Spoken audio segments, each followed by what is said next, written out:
You're listening to My Grito Podcast Network, celebrating the culture of Chicanos and Latinos one story and voice at a time. Listen to more My Grito Podcast Network shows over at mygrito.net.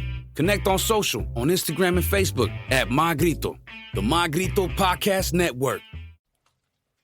The Mind Buzz, now partnered with My Grito Industries.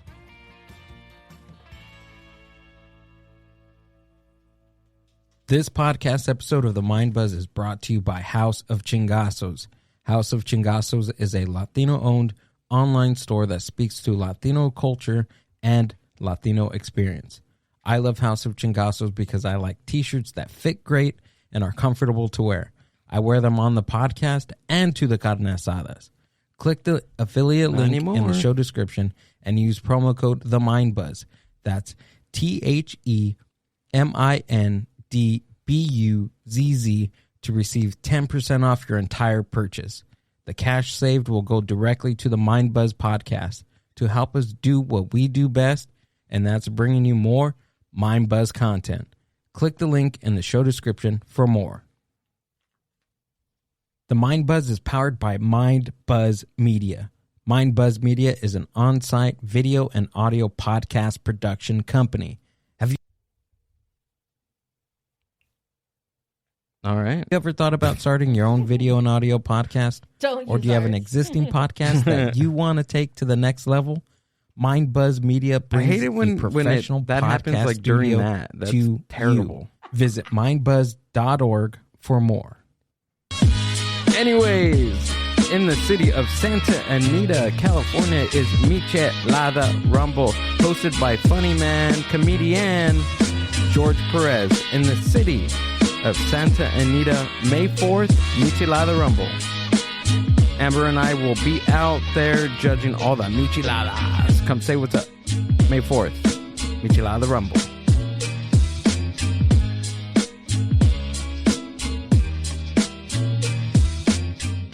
The Mind Buzz. Let's go.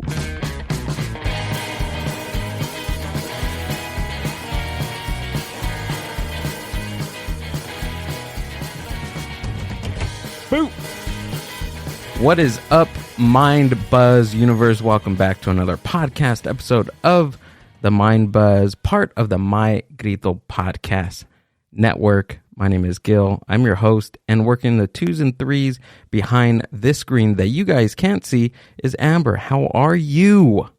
I'm good, thank you. How are you? I'm doing well. Just finished up a nice series today called Baby Reindeer. It was amazing. If you haven't watched it, go check it out. Binge on it.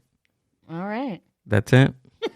Do we need to give them a heads up on what it's about? I don't think so. Disclaimer? No. You didn't disclaim me. I didn't know what it was about. No? No. You didn't read the description? No, I just watched it. Really? Yeah. I Russian related it. Usually I don't watch the series that you watch, but for some reason, yeah, you never do. It piqued my interest for some reason. For some odd reason, I don't know. Now you're traumatized for life. Yeah. You're welcome. Well, thank you. I didn't even have to yell at you. Appreciate it. Appreciate all that. What do we got happening this week?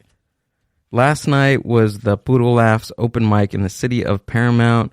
Went awesome. It's growing. It's doing all those cool things that I would imagine it to be, and it's just an awesome time. So if you're in the Southeast LA area on Wednesday, come out to Puro Laughs in the city of Paramount. It's a new start time too, which is 8:30 p.m. sign up and 9 p.m. start. So we run the mic from 9 p.m. to 11 p.m. and it's a hard close. And last night we did the first time slot, and it was awesome. So it was pretty cool. I want you to come out and see it, Amber. All right. Oh, me? I'm good. You know. Yeah. Just kidding. I'll be there. Don't I know. What else do we got right here? Friday, I will be performing live at Where Beach Meets the Streets in the city of Pomona. That starts at 6 p.m. Saturday is Laughs and Lowriders. I will be doing a set over there with Johnny C. Chivago is on the lineup. I think he's headlining Flaco and another. And who are you, Gordo? Just kidding. All right. I'm sorry. I had to. All right. Gordo Gil. You're changing my name. All right. Okay, go. This is your show. That means handsome in Spanish, ladies and gentlemen. That means very handsome. Very and healthy. Handsome and healthy. Because Mexican talk. We got Saturday Laughs and Lowriders. Sunday is Kitty and Friends. Come out to the city of Paramount. Amber is hosting a huge Hello Kitty event. Why don't you go ahead and tell us about that? What's going on? What do we got? It's not huge, but it's fun. It's gonna be fun. We'll have vendors. We're gonna have food, music. It's gonna be a good time. Come out. Come out in the city of Paramount. Yeah. Kitty and Friends. Love it. And then we also have on our Instagram page, if you're not following the Mind Buzz, go to @themindbuzz on Instagram. Check out our nice community thing that we're doing on May 19th. And it's a graduation photo. So, Amber, go ahead and tell us what that's about too.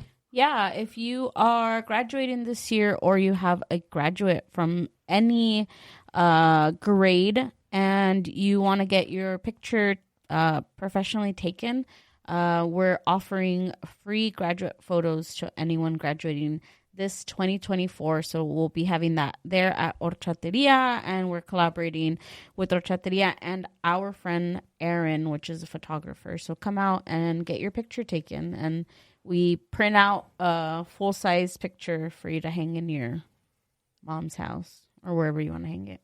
But it's free. Come on out. Awesome. So go to the Mind Buzz to check out all that great stuff. And what else do we got? That's it? That's it. Cool.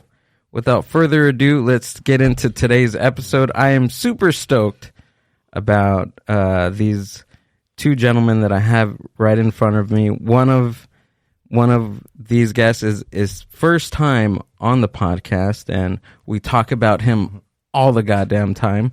He's a very funny comedian.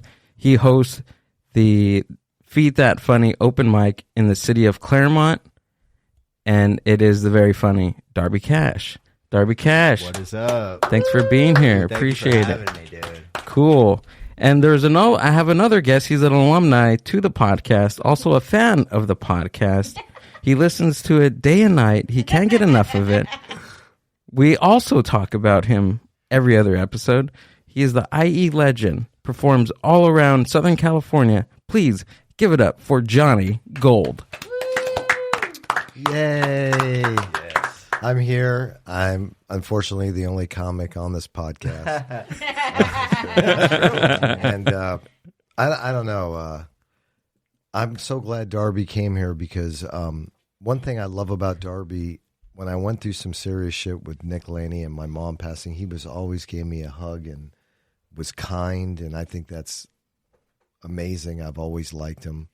And I know he had some tragedy too. I think you tell a story where you lost your grandmother and your grandfather in the LA wash or something. I lose my grandpa all the time. Yeah, it's a recurring thing. And I was thinking, you know who else lost their comedy career in the LA wash? Carlos Medrano. Oh my God. He lost it, and supposedly a family of 3 found it.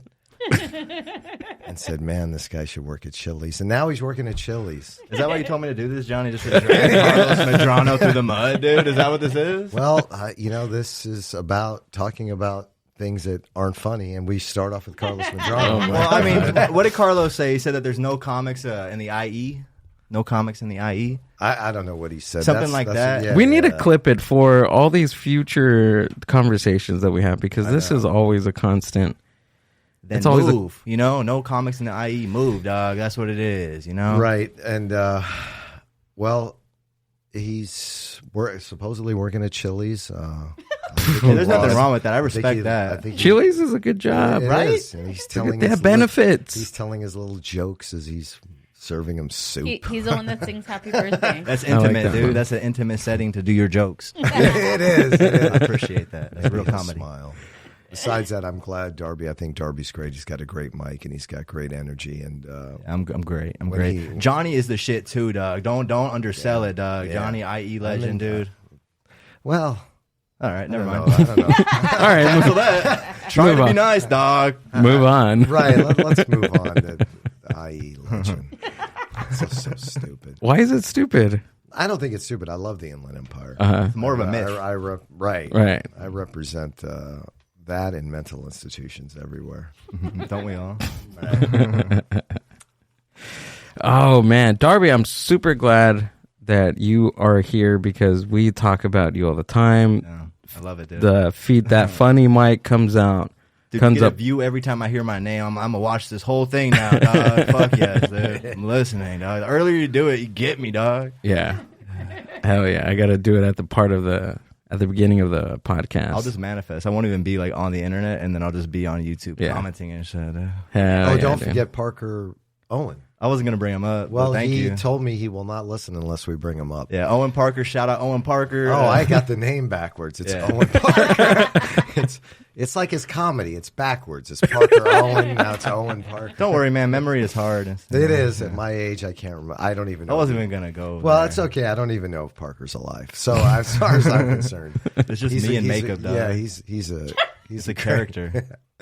He's a character, dude. He is. He's I a love weird him. one. Yeah. I love he writes jokes. He has those creepy Instagram things he does. But I gotta That's like. not on purpose. That's just him. I know. The thing is, I always heart it because I thought if I don't, Yeah. he might kill me. That's. I was just like, I don't know, man. This guy looks like he has knives.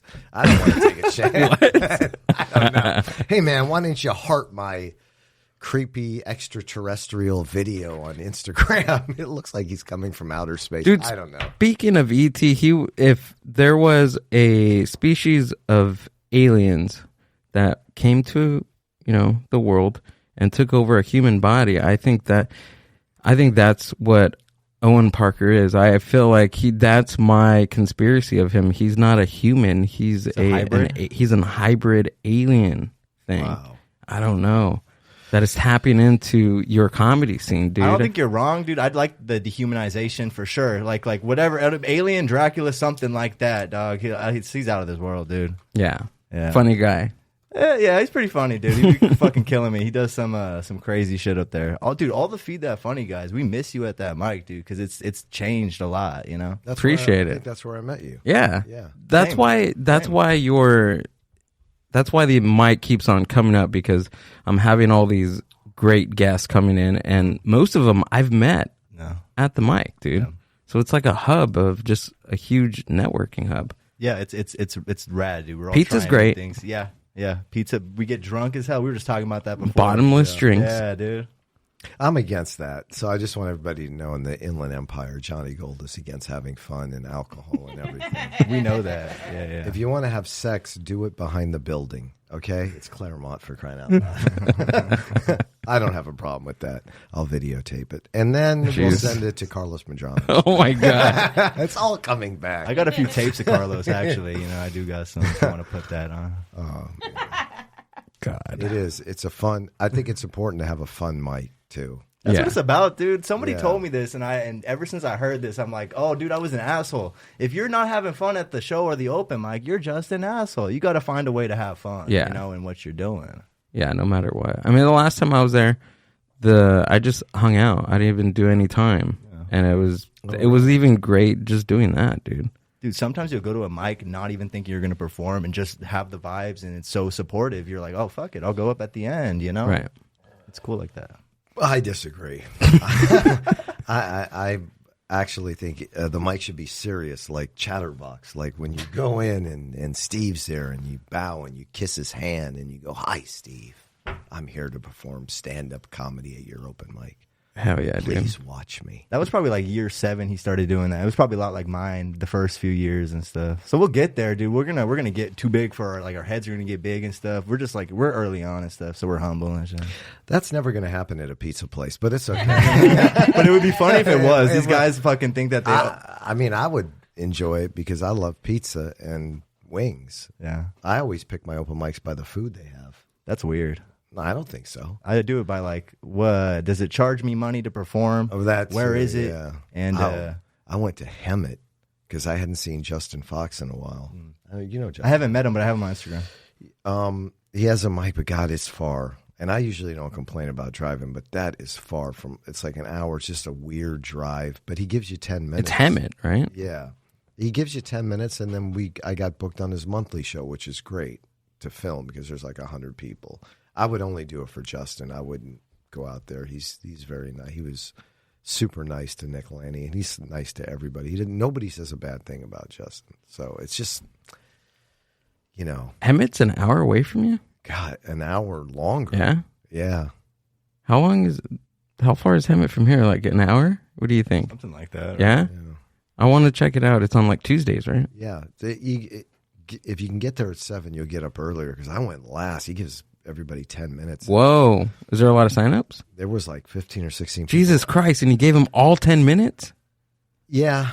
I mean, whoa. Is everyone doing 10 though? You know, it's like, probably. A lot. Well, I'll be honest with you. Nobody does comedy. I was there. There was one comic. I mean, now I know why you go, dude. I mean, Hector Lara was there, and I consider him. You know, he's a really good dad. He's a real estate agent. He's friendly. He's just a kind soul. The last thing on the list for him is a stand-up comic. So I would consider him getting there. And my friend Leo, you know Leo. Yeah. He's, you know, he does something on stage. I don't know what it is. I guess it's comedy. For him, that's all that matters. I love Hector, dude. I love Leo, dog. Shut up. Yeah, dude. Leo and Hector, dude. Y'all are funny, man. Hector made me laugh. Dude. Oh, yeah. You should book. You know what you should do? You should book. You know how you have those feature spots? I have Hector, actually. I just booked him today. Great. Turn the mic down because he tends to scream. So you might. One time he did a show at the UCR mic and my Apple Watch went off. Somebody thought I was getting right. Oh, my God. I couldn't believe it. I go, no, it's just Hector Lara, little Apple Watch. And then Apple Watch goes, oh, I've heard of him. But you should feature Leo. Oh, I can't do that. Yeah. I know. See, he's not that good. No, he's good, but, you know, it's like if we don't want to be too encouraging. There's a line, Right. Johnny. You know this. You know, Yeah. I build you up so I could break you down, you know. You realize it's a pizza place, though. Yeah.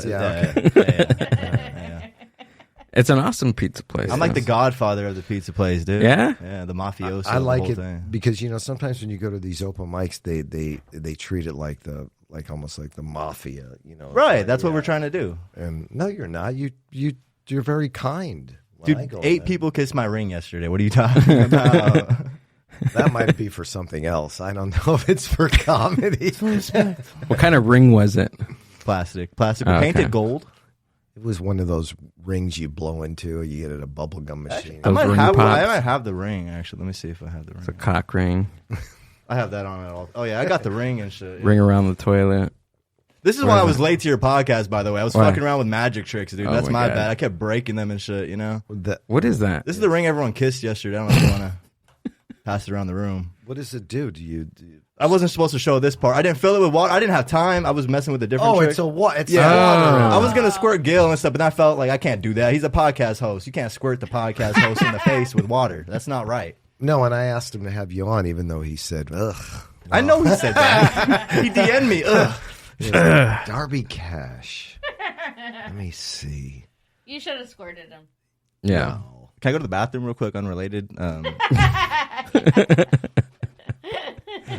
So how did you enjoy the live podcast? Dude, that was sick, man. The Delic Comedy Podcast. thing? Delic Comedy Podcast. Shout out to that monthly show. That's super cool. That's what I had in mind when I did created Feed That Funny. I wanted to do a live stream thing, but I couldn't have done it like how you're doing it. It's so legit. The production is on point, and I love to see it, dude.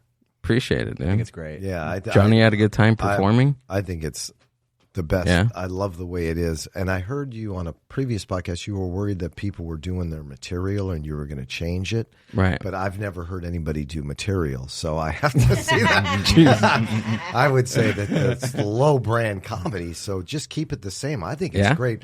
The only thing is, it looks like it's a lot of work. It's a lot. You Right. look like you're building an office space. It's a lot. You got the band. And, It's very ambitious, but not short. It's but it's once a month, so maybe it's worth it. It's up to you. It's your shit, Yeah. right? I don't know. It's a lot of work, dude. It's a lot of work, but Yeah. just hearing your guys' feedback on it, like it's worth it. Just you two. Nobody else. Just you two right here. This is what he lives for. So don't feel bad. Yeah. He's like, this is his thing.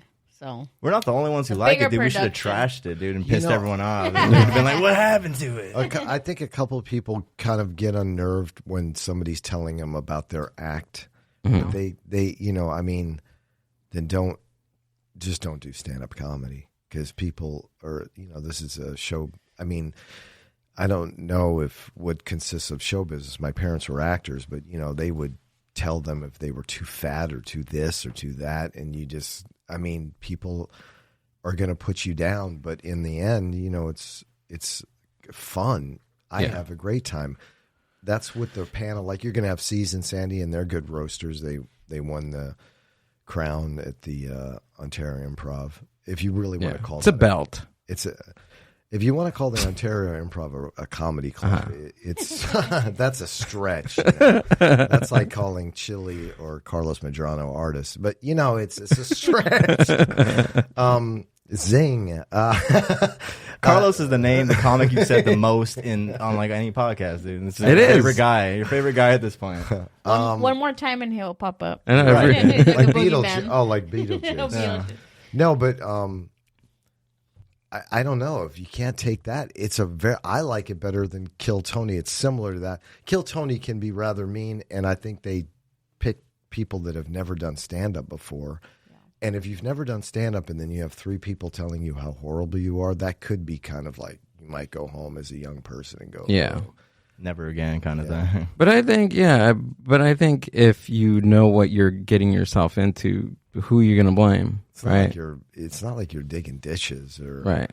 driving a school bus or some shit. Yeah, exactly. My parents, it was the first time. The second show was the first time they had like been there. They seen it. They always go to everything, but that was the first time they got to interact. And the next day, it was like, oh man. And I was like, what? Like, did you enjoy it? And I was like, yeah, everything looked good, but oh man, he's It like, looked cool. I felt really bad for those comics. And I'm like, why? And he's like, because it was just a roast. So he keeps calling it the roast. He's like, yeah. He was like, the show, the roast. And I'm like, it wasn't a roast. And he's like, I just feel bad. And he's just like, so that's another thing. It's like what we've had the conversation on is like you guys know, and people that sign up know that that's what they're going for. But a lot of the audience, since they're so new to the concept, like if they don't watch like a Kill Tony or anything like that, they feel like, oh man, like this is intense, and it's kind of like, where do we fall on there? But Yeah. I think it's fun. I think it's good for us, dude, to get Yeah. shit on every once in a while. Because there was a few times real early on, it hurt my feelings, dude, and I was like, I'm being a bitch, dude. Like, I gotta man the hell up. Because what am I putting myself out here for if I don't want the input back? That's what's gonna happen. That's how it works. Yeah, remember when I told you to quit comedy when I first saw you? So many times, Yeah. dude. I did, and I was trying to work something out on stage. I don't know what I was doing. I have no idea. But That was on stage? You were performing, right? I don't know, not really. I don't remember. I think Yeah. you and your girlfriend at the time were the only people in the room. So what am I going to do? I've got to. Right, you turned us. It's like you're kind of convincing somebody to join a cult when there's 2 people in the room and you're on stage. It's just the worst feeling. You're just like, why am I doing this? But It's a good thing. I think it's a good production. I love it. I mean, you guys seem to enjoy it. Pretty cool. I just think that the people who love it, I mean, you had so many comics sign up. Yeah, there's a lot. So the people that don't like it won't come, and you'll still have 15 to 23 or 24 people. I know that guy that was helping you out, Thick Rick. Is that it? I don't. Oh, Ricky? Yeah. Yeah. I know looked like he was stressed Yeah. because he was like, oh, That's yeah. him 24/7 though. Oh, He's it is. just Oh, I didn't know that. Oh, okay. I don't know. Is he Amber? I don't know. We won't talk about Ricky. I don't know. He What's up, seems- Ricky? He's seemed like a nice guy, but he was just kind of frazzled. And Yeah, and then I mean too, I'm not the best communicator too. Like I'll give him something. Hey, this is what you're going to do for the night, but then I think just things just add to it. And then comics are like, when am I going up? Yeah. That's why I don't put on shows. Right. For that reason. Really? See the way people act. And these are your friends that they like going there. And they're like, well, man, I've been out here for 16 or for 3 hours. I don't know. Yeah. It's definitely tough to do the production side of things and to deal with everybody, whether it be guests, comics, a show. There's a lot that goes on that people don't see. They just see it. Yeah. I respect the hell out of it, though. That you guys put on a great show after all the stuff. Like all the stress and I talked to the owner too. Oh, me too. When I saw the comics because I saw a comic up there. He was just, I don't know what was wrong with him. Like, what do we say? No dick jokes? Like, what do we do at the beginning? I saw the owner. I watched his face, and I go, "Oh, I'm gonna have to go over and talk to him." And I talked to him, and he was just worried about the young lady that was serving beer there in the room. Right. And I just explained to them that, this is the lower level of. I mean, there are some good artists that go there and do comedy. But there are some people that have never done comedy, and they're not bad people. They just don't know what to talk about. Right. I mean, how'd you like to go up there and say, hey, make me laugh, and you've been doing it 2 weeks, and maybe that's all the guy knows. I disagree. Well, I was trying to save his show. No, but what I'm saying, Are you out of your mind? The guy, and no, he I'm goes, trying to- well, I'm just worried about the woman. I said, hey, listen, I'm trying to tell you, and I had to explain it to him. Like, you know how there's gum underneath the desk at school? Right. And then there's this. That's the difference with these comics. They're gum underneath the table. And you want... Don't listen to this fucking guy, dude. No, What is he you going want- on about, I've dude? said there was He sounds so old, dude. All these fucking guys are not real comics and shit. What the fuck, dude? Don't drink beer. What the fuck, dude? We're at a mic at a bar, dude. Don't smoke weed. The buddy system's smoking weed. What's wrong with you guys? Aren't you comedians? Wait a minute. Don't you watch podcasts? You stepped over the line. All right, okay. You stepped over the line. The buddy system is great. I okay? agree. I love the buddy system. I don't know why you brought them up. I watched your podcast, They dog. provide a lot of I've changed. Okay. In 2 weeks? 3 weeks? How long ago was that? I've changed in 48 hours. You change every 48 hours. No, I'm dog. just saying, listen, I want everybody to have fun. But he was worried about that girl there. And I was like, I tried to explain to him that the level of comedy, there's some comics that have been doing it a while here, but some comics that haven't. And that's all I was saying. And he goes, oh, thanks for telling me that. That was it. Did he say anything to you? Because I know you know him. Yeah, it's my brother-in-law. Yeah. I know. Yeah. He told me some crazy white old man came to talk to me at the end of the show. I didn't know what he was yapping about. He looked like he was having fun, though. I thought he was having a good No, time. but I don't I think appreciate it was the old comment. it's respectful. I get what it was. I mean, Absolutely. like, seasoned. I don't mean old. Yeah. Well, I mean, I made it Overcooked. worse. should I dye my my hair God. and fit in with Don't all dye the your young hair, people? dude. No, don't die. Oh, do that. You should grow a beard and then dye it. No, Why? I just don't want to do that. What's your natural hair color? Can I ask you that? Like Darby. Oh, okay. Yeah. I thought blonde, like a blonder. Yeah, Yeah. me too. No, kind of. It just depends. Do you surf? I did when I was a kid. I yeah. lived my parents. That's what it Do is. we want to get into all? That's this? what it was. Yeah, I don't want to get into my personal life. I mean, It I'm was a talking- surfboard. It was a Yeah. surfboard that did it. Hey, but on the podcast, actually, was that like a month ago at this point? Something, dude. Something like that? If you guys are wondering, it's gonna be out. Don't worry. I'm working on it. All right. Oh, that's right. I You got to put the publish. It roast out. hasn't Yeah, been yeah. published yet. Hell yeah. Sorry. I know you guys. There's have been a couple of people that asked me, but just take time. Maybe within 2 weeks. Within 2 Well, weeks, you it'll had be to out. watch Baby Reindeer. That comes before comedy. Right. I mean, come We had on. time for that. What is that, a Christmas movie, dude? I was trying to listen to you guys talk about it. It sounded like a Christmas movie. At the end, she explains what a baby reindeer is. So just That's spoil all it we're for gonna everyone do. watching. I Let's didn't do it. No, what No, did I? let's do it. I'm suggesting to spoil it. No, for everyone. don't. It's Not that too you new. did. It's too Okay. new. There's too much. There, I'm going to There's be honest, too much Darby. to uncover. Yeah, it. I mean, I'm pretty liberal, but boy, I tell you that they got me. What do you mean? What do you mean when you say know, that? I'm about- too liberal about of. some of the things. I don't want to ruin it because Darby's going to watch it. Yeah. Yeah. I'm probably not. Why not? You said all you have is Netflix. Dude, I've just been watching like Italian movies and stuff, like mafia shit. You know, that's just all I've been watching lately, dude. Oh, because you got into doing your imitation? No, it started with I saw The Godfather for the first time because my mom used to play it for 3 hours when I was a child, and it was the most boring thing when you have ADD and you're a kid, dude. Yeah, like I you don't can even see think you need ADD. You just be a kid. Like what the fuck is going on? They're just dancing and having too much fun. Like Well, your you know? mom sounds like she has good taste. That's a great movie.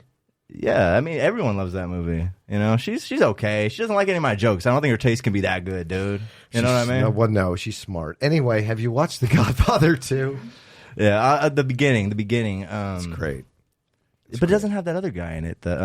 It does. It's all. The Godfather 2 is actually a prequel. Oh, Yeah, so you find out how they got started. I hear some people say the second one is better than the first. It is because I think Al Pacino, and it's more centered on him. You know, it starts where how the Godfather was formed, how he had his kids and everything. It's really well done.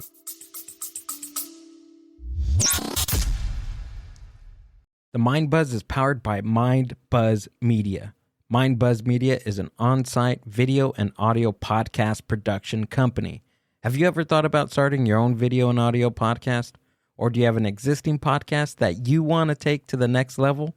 Mind Buzz Media brings a professional podcast studio to you. Visit mindbuzz.org for more. I haven't watched it, to be honest. I've seen maybe half of it on like a cable TV network, but The first one? yeah. Yeah, But they same. cut so much of it out if it's on No, you cable gotta- TV, yeah. right? No, if you watch it on like a regular Showtime or whatever, it's Yeah. not cut out. It's like Maybe. 3.5 hours. Imagine with commercials. first one? Dude. The first one's like something like three and some I don't know. change. It's long. It's very long.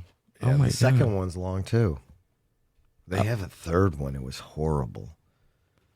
It was just horrible. The daughter of the director was like one of the main characters. Sophie Coppola. Yeah, was casted as one of the main characters, Yeah, and I heard she's- did very terrible. Oh, it was very strange. But she's a great director. Nepotism. She made Lost in Nepotism. The nephew of Francis Ford Coppola, that director, grew up to be Nick Cage.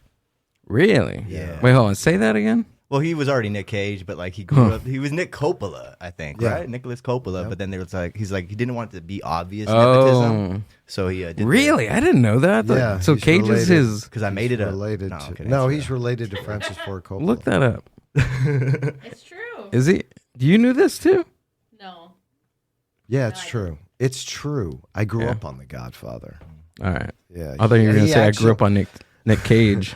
All He right. actually discovered Johnny Depp, Nicolas Cage. They were friends, and I did hear him helping him out a lot. Aren't they in a band or something like that? Nicolas Cage and all those guys? I No. don't know. I don't know what happened to Johnny Depp. Is he acting? He just is playing guitar all over the world nowadays. That's Francis Ford Coppola. Yeah, I put Nicolas Cage's uncle. Uncanny. He Where looks does it just say? like him. Oh, Nicolas Cage, nephew of Francis Ford Coppola, changed his name early in his career to distance himself from his famous family and make a name for himself. Whoa. I think one of his first movies is Valley Girl. It's great. 1984. They filmed For Nicolas Cage, right? Yeah, that was great. It had all the great 80s songs in it. Did you ever watch that one when he's a vampire? See that one? The- Vampire's Kiss? Oh, are they talking about like the newer one that came out? There's something. No. The original one with Nicolas Cage is wild. I haven't seen the whole thing. The No. Leaving Las Vegas is when he won Academy Award. Leaving Las Vegas? He plays an alcoholic trying to kill himself. It's fantastic. He went Jeez. method. Yeah, he went method acting. They said. Some of the scenes in that are just wow. They're just insane. I think his best performance is probably Face Off with John Travolta. Yeah. No? You don't think so? John Woo. Yeah. Yeah. I don't know. Because I like The Knowing, and I also like Oh, National yeah. Treasure. National Treasure too. Dude, Knowing was awesome. It was a good movie. That one was wild. Did you watch that one? No. I like more of the heady stuff that he did. Like I don't mean to be arrogant, but those are shit. The smart ones. Well, compared to Leaving Las Vegas, those movies are trash. No one knows who that movie is. Well, he won an Academy Award. So. We don't know. Do you know? I've seen on Watch Mojo. Watch Mojo will show a clip of it and be like, Nicolas Cage before he went fucking crazy, or like his horrible at acting now. Like it's a retrospect of his career. I don't He's still doing think shit. he's horrible at acting. I love Nicolas Cage. Yeah. He's weird, and I like that. Yeah, you kind of remind me of Nicolas Cage. You have Cage like vibes coming out. Oh, yeah. I watched Clerks. I watched Clerks 2. I didn't even see the first one. Oh, I've seen the first. I didn't see the second one was weird. It was like, is that they were, new? like all got like fat. So isn't that all like fucking 20-year-old new movies? It's like that's the thing. We're all like wrinkly and fat now. I was just like, man, they don't look like the first Clerks. Yeah, because I think it was in 2006, and they made the first Clerks like in the 90s. What's that director's name, dude? Kevin Silent Smith. Bob? Kevin Smith. Kevin I love him. Smith. He's awesome. He does stand up. Yeah, he lost a bunch of weight like a while ago, and then he made that movie Tusk, dude. Have you seen Tusk? That's a weird movie. Tusk? When did it come out?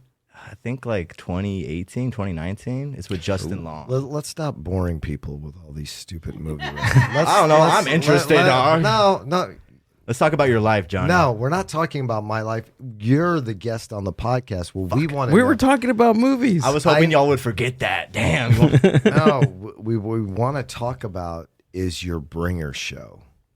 Let's get into it. I was told No, that let's get into I could it. plug my bringer show at the end, but if you want me to No, fucking let's plug it talk right about why you're doing one. Oh, okay. Okay. That's a good one. All right. All right. Like that. Yeah. Cool. Thank you for keeping us on track. Oh, yeah. Okay, so the bringer I mean, shows- if you want to talk about movies, this isn't a movie podcast. This is a podcast in a beautiful little abode here with a beautiful Mexican wife. That's not racist. You called her a Mexican wife. I don't want to get any comments on the stupid YouTube. I'll just let Johnny keep going. I wanted to get into it. Dig yourself deeper, No, dog. I'm not. But let's get into it since you claim to be a stand-up comic. Yeah. Which is stretching it. But Okay. You're a very interesting person that happens to talk into a microphone that's going to be doing a bringer show at the and scene. Go ahead, tell us about it. All right, Johnny, first of all, I don't like your fucking attitude. I'm sorry. First and foremost, all right? First and I foremost. apologize. Second of all, so the bringer shows, there's a lot of hate, and this is very brave. I don't want you guys to think this isn't brave for a second of me saying this on a podcast. People hate on bringer shows and are embarrassed. Dude, a non-bringer show is so much better, for sure.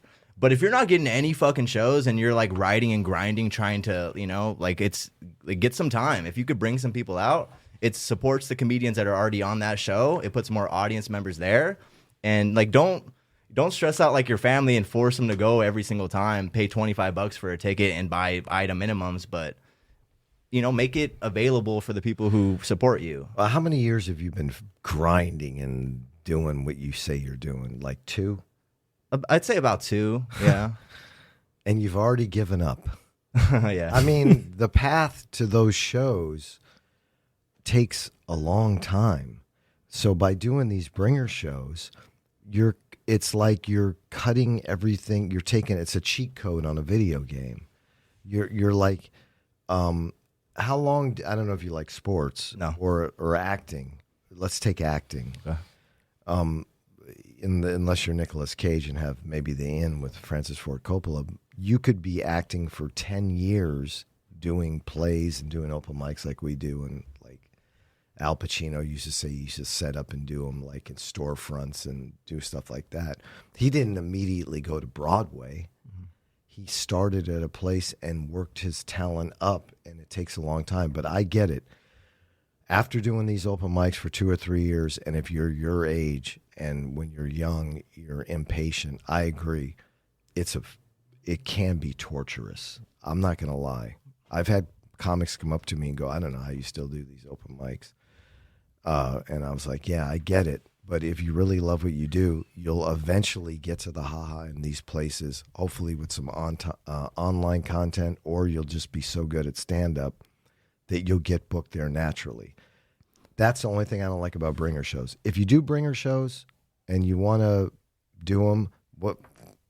Nobody's stopping you. I think Johnny's just mad because no one goes to his shows. I bring people out. I'm trying to get people to see me. That is cruel. As a comedian, you want people to see you, right? You want people to spend money to buy your tickets. All right, that's okay. our goal. Well, I'm leaving. I'm leaving. We'll keep talking about you when Johnny, you leave. don't go anywhere. Johnny, stay. Now, Johnny, Don't go anywhere. if you feel that way about shortcuts, dude, like I was gonna show you my TikTok after this podcast. I don't think you're gonna like that, dude. I don't have anything wrong with people going on and doing TikTok and getting Frankie Oy in New York. He has a big. Oh, he's so good. He has a big following, and I his love videos. his production and everything. Agreed. But that's not stand-up comedy in front of an audience. Agreed. No offense. No, 100%. I don't know about his stand-up. I never see his stand-up. When he was here, he was a new comic. But I'm sorry. Online contact and doing comedy on a stage is totally different. And if you're fantastic at TikTok just like he is and you become famous, I don't care. I don't give a shit. Good for you. I know you. Maybe you'll take me out to dinner or some shit. Will you do a TikTok with me at least? If I get there, dog? Are you going to fucking do the dance and shit? Like, what's up? I don't know if I'll do the dance, but I'll teach you the dance. I don't know. Teach him the dance, please, Darby. Here's the thing. I like your videos, and I've commented on them, and I like Parker's videos. Yeah. I've told you that. And I like Frankie Oy's videos. But it's not stand-up comedy. No, I'm not. That's how not you at get all. into the clubs, by being a good comic. But the game is upside down now. People are in doing the Bringer Show, Jimmy Shin, Right. Comedy Store, Laugh Factory, Ha Ha, Comedy Chateau. All the major clubs do bringers. So it's part of the game. So really, I'm fighting against the system. Right. And I have to respect that. I do respect Just that. He's raging against the just like the machine. Yeah, just like raging against the machine. Yeah. Or Public Enemy. Yeah. He's anti-comedy, dude. Yeah. He's meta, dude. He's meta. I always thought that about you. I mean, listen, it's just my opinion. And if you want to do them, I'm not going to think less of you because I love you. And I've gotten in arguments with people that said that, you have a harsh view of bringer shows. I just don't understand why somebody wants to move the goalpost, basically. I mean... Is that what it is, though? Well, Clayton Kurt, all these... This is what I like. This is what I like about bringer shows. Okay, it gives the time to a comedian that has been working on, like what Darby said, Sure. working on his craft for 2 years. I get it. 2 years is nothing compared to a 10, 15, 20-year long stretch. Right? It gives them the time to actually practice their stuff in front of people, right? There's one. And then two, it gives them the drive to actually, hey, I'm doing a show this date, come out and support. So I think it's in some weird way, it's trying to show them like how to promote themselves, because most people don't, hey, I'm going to be at this open mic. Sure. Right. No, I get it. I mean, but don't you have to bring people and they have to pay? Well, I'll tell you the thing. So a lot of these, it depends on the producer you're working with, man. There's some producers that are very strict and will cut your time if you don't, and I don't like that. I'm not into that. I think everyone should try their best to bring the amount of people agreed upon. Sure. And I've had producers where maybe I was 1 or 2 short, right, of the amount it was supposed to be. No effect. Still love to have me, book me again.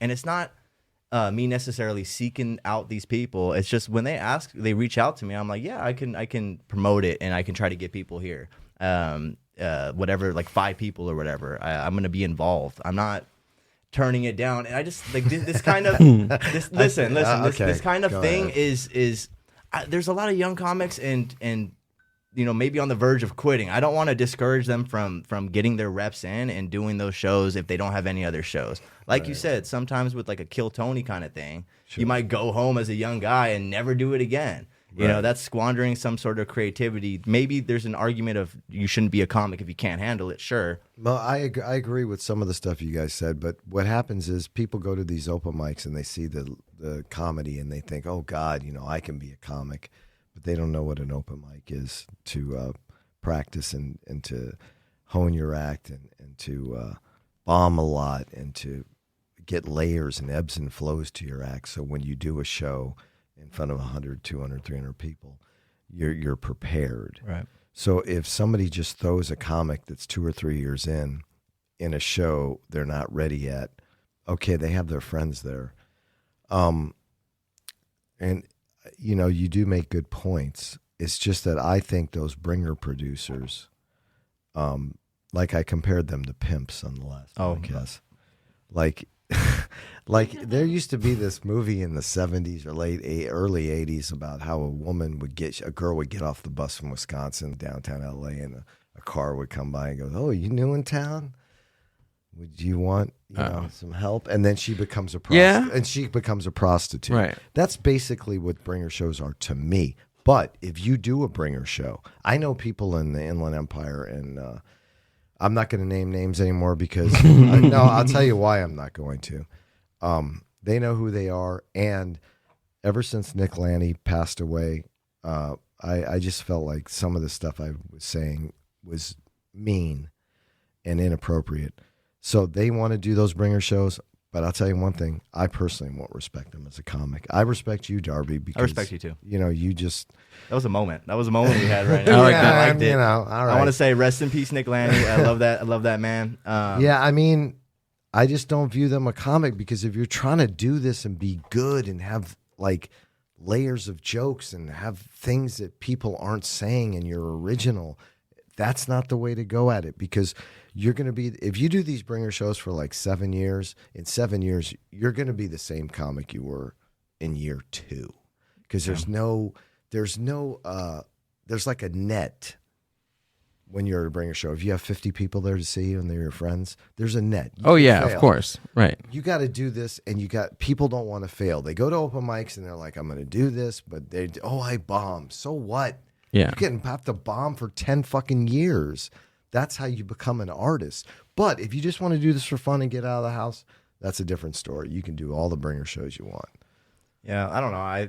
But you make good points on saying, hey, I'd like to perform at the Ha-Ha instead of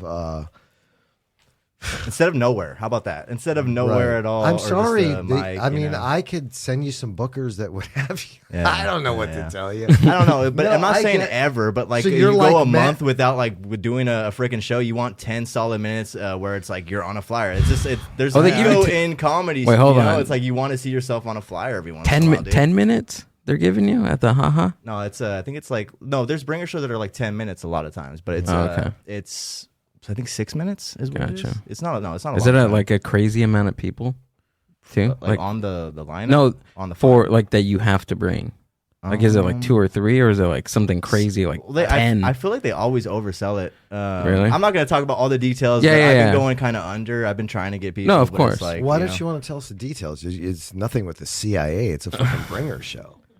I feel like I'm giving a lot of details, Johnny. I'm just not, No, I mean, it's everybody 10 knows. people. It's 10 Everybody people. Okay, But they that's a want you- lot, dude. That's I'm a lot, just but saying. you don't have to. The pressure. If you let yourself get walked all over like a pimp and a hoe, it's like fucking not you or as the hoe. You're the pimp, But like, Well, I could be a hoe. you're a hoe. Yeah, that's really You're a what I meant. pimpo. I could be a bad bitch. You're pimping yourself out for some reason. You're a hoe ass pimp. Yeah, hoe ass pimp. I like Well, that. I get booked a lot just because I tortured myself for 19 years of doing comedy. So, I mean, I believe I earned it. Question: is this bringer show culture? Is this new, or is it just? When I first Or started, has it been going on for it's decades? been going on since like the early 2000s. Right. It started then. I heard about it before I did comedy. Mm-hmm. They were talking about it on Last Comic Standing of all things. They go, got Yeah. these new things called bringer shows, but I wasn't doing comedy. I think it could be good to talk about them, though. You know what I mean? To make your decision if you want to go or not. And then also when you talk to people that do bringer shows, they get like sensitive about talking about it, and if you disagree with them. But, they have no problem calling me old. I think it's just another. That was a me You described me. That was a me moment. I'm sorry. All right, let me Gil. just say this. I knew a producer. I won't say his name, and he did. I got one of his shows. This was maybe like the first couple months of me doing comedy. I posted it on Instagram. A comic I met at a mic. He's like, "Dude, don't trust that guy. Don't do it. He's gonna try to take money from you. There was no money being exchanged or anything." And I decided, I'm gonna listen to what he said, but I'm gonna fuck around and find out. I want to learn for myself. I'm gonna thank you for the warning, but I want to have my own experiences and get my own kind of opinion on it. I mean, it has changed. I think bringer shows now are part of the system. So I mean, if the Laugh Factory, Comedy Store, and Improv are doing these produced shows, I think Jimmy Shin and Brian Monarch and they have a big foothold. And, you know, sometimes they have Bill Burr, Tom Arnold, and all these people on the shows. And then all of a sudden, you got this guy who's been doing comedy between 2 and 5 years. He's like, yeah, Dad, I'm going to be working with Tom Arnold. Yeah. And let me tell you something. Tom Arnold doesn't give a fuck about you. And he ain't going to look at your comedy. And when a bringer show is on one of these big clubs, the producer or the people that book comics on the Improv, the Laugh Factory, and the Comedy Store, they are not even in the room because they know it's a shitty show. No offense. Yeah. They're all new comics. Unless you can do comedy in 2 years and you're fantastic, maybe they might look at you. But I've never heard of anybody getting discovered at a bringer show. But you make a good point. Yeah. If you don't get booked a lot and you're like, fuck, I got to go to the open mic, and you're just sitting at home going, fuck, do I want to go to another open mic? I guess that's the trap. That's where they get you. Like, I know that one comic, I hate to say this, but his name is D's Nuts. I don't know his first name. You know the guy with the long hair? Are you talking about a show? That's no, a show. it's a guy. Oh, I know who I think I know who you're the talking guy about. with the long hair. He's a little older. He's very nice. He does he loves hard rock, heavy metal. He had the mic at Unibar. Oh no, he does that show. That's a shout out Dan Ochoa. Oh, Yeah, Dan he goes to the Ochoa. I'm Claremont sorry. Mic. I fucked up. Sorry, Dan. He's a very nice guy, good father, good family man, and lives in Redlands. I notice he does a lot of the Ice House bringer shows. That's another. Ice House has become a haven for bringer shows, and they're really tough. I heard if you don't bring the people, they just won't even have you. Yeah, these clubs got to stay in business too. Yeah. You know, so Well, I that's try not to think our about. problem. We're the Yeah. artists. We don't give a fuck. I don't give a fuck how they pay rent. I got to pay my own fucking rent. Right. Then don't own the Ice House. The Lakers, man. The You remember how Lakers. sad people were. Wait, when the Ice House is closed? doing bringer shows too? Fuck yeah, What? a ton. It looks like they got a lot of money in there. I'm saying. Jerry Buss I don't know who owns Yeah. it. Somebody with the Lakers. Jerry, the Jamie Buss. Yeah, so he owns the Ice House. I think. Or whoever. Yeah. Jeannie Buss. Jeannie, there we go. They don't know what a fucking bringer show is. They just come in and see the place with 100 and 200 people, and they're like, damn. Oh, this is good. Yeah. This is It can be money. deceptive for sure. That's why I think agree. talking about it is a good thing. I don't know why people are like afraid to A talk lot about of people it. don't talk about it, and I don't even go up to comics that do them a lot. I talked to Hector Lara. He doesn't do them, but he can bring 60 people because that's how many people he knows. That's different. Yeah. Like at the Improv, they're doing the buddy system in June, I believe. Right. I don't want to mess that up. But he told me the last time he did it, he brought 60 people. And that wasn't a bringer. That was just him promoting the show. I'm not against that. Like when I get booked on a show, I share the flyer. I put it on my story. I do everything you're supposed to do. But if they ever say you got to bring 5 people, I will tell them, if you ever fucking mention my name again, you can go fuck yourself. I don't give a fuck how I know them, because that's not what I do. I do what I do through what I've learned how to do. That doesn't make any sense. No, it does. It does make perfect sense. So we won't be seeing Johnny Gold at the Comedy Chateau, ladies and gentlemen. Yeah. Unless never mind. I'm not going to. I changed my mind on the whole thing. I think Johnny's right, and I'm going to actually DM the producer and tell him to go Tell fuck him right himself. now. I'm right. Basically. Johnny's right. Never Johnny's message right. me again, Johnny's asshole. right. What the fuck? But dude, like, how many times say you're doing bringer shows every 2 weeks, right? Like, how? I don't know. That's too much. expensive. That's too much. Right, exactly. Because how many times can you bring 10 people? I know people that do it like once a month, Yeah, and then they bring people right. to, and they promote it like they're Richard Pryor. Yeah. I just want to go, dude, you can't even do good at an open mic. Right.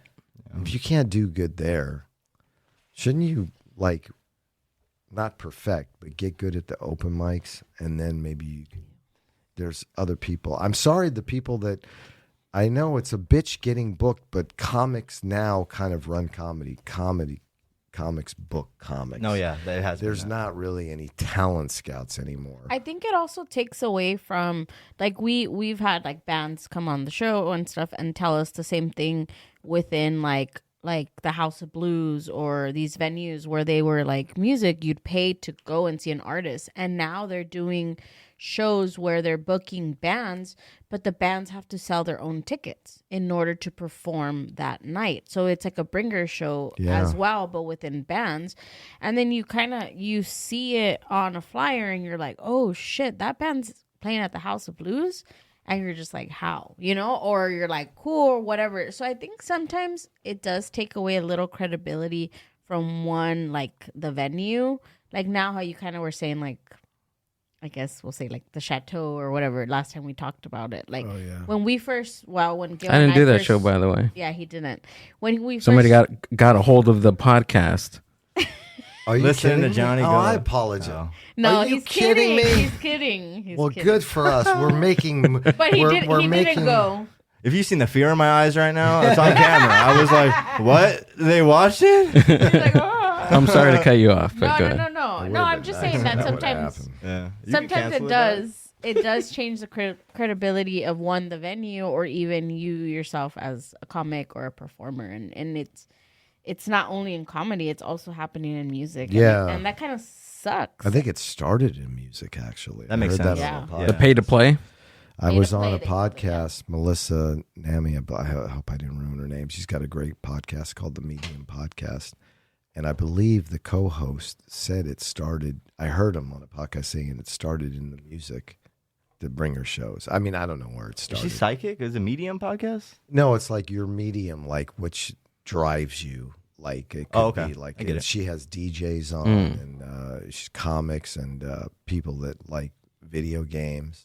Dude, you should get a fortune teller on here. That'd be so fucking cool. Oh, we had an actual. we had a tarot card reader. Oh, shit. I didn't. She was a medium or medium. Oh, yeah, that's right. That's She cool. was. Yeah, we got to hit her back up. But some weird stuff started happening after. Yeah, right after that. Months Shit. after. Yeah, Yeah, that No, would be really? scary. like in the studio. Oh, And she cursed, you think? I don't know, dude. Dude, We- golden monkey. We Yeah. don't. Well, I'm not superstitious, so to me, I didn't think anything. But then after, it was like a series of things, like personally, and I was like, kinda weird. Yeah, I couldn't have that. Yeah, I just her met a energy psychic was on really TikTok. Fool. Oh, nice. Whoa. She knew things about me, dude. I was like trying to message her back. She thinks I'm a woman though, so that's like a little So unfortunate. she doesn't. The other things she was right about though. Does she really? I don't know. I'm waiting for her to respond, dude. But like, I want to know. How I could sent her a she- picture of my palm. So your hands are womanly or feminine. Johnny- That's what she's trying yeah, to I tell guess you? so. I had fake nails on too. Oh, okay. So I was scratching my back with them. That's what I do. Were you were dressed up as a woman? Huh? That's what it sounds like. I don't know. Were you going to say something, Gil? Yeah. So what do you think about we were on the topic of TikToks earlier. Isn't that crazy how TikTok now is a credit? I don't have a problem with it. Have you- I of course, I like the cooking on TikTok. Uh-huh. No, but like a credit for a comic. Well, some people are making. I think Frankie Oy is monetizing his TikTok through a hot sauce. I don't know the name of the hot sauce. Sorry, Frankie. And that's fantastic because he needs the money. He's living in a van. Yeah. I think it's great. I don't know why they want to ban TikTok.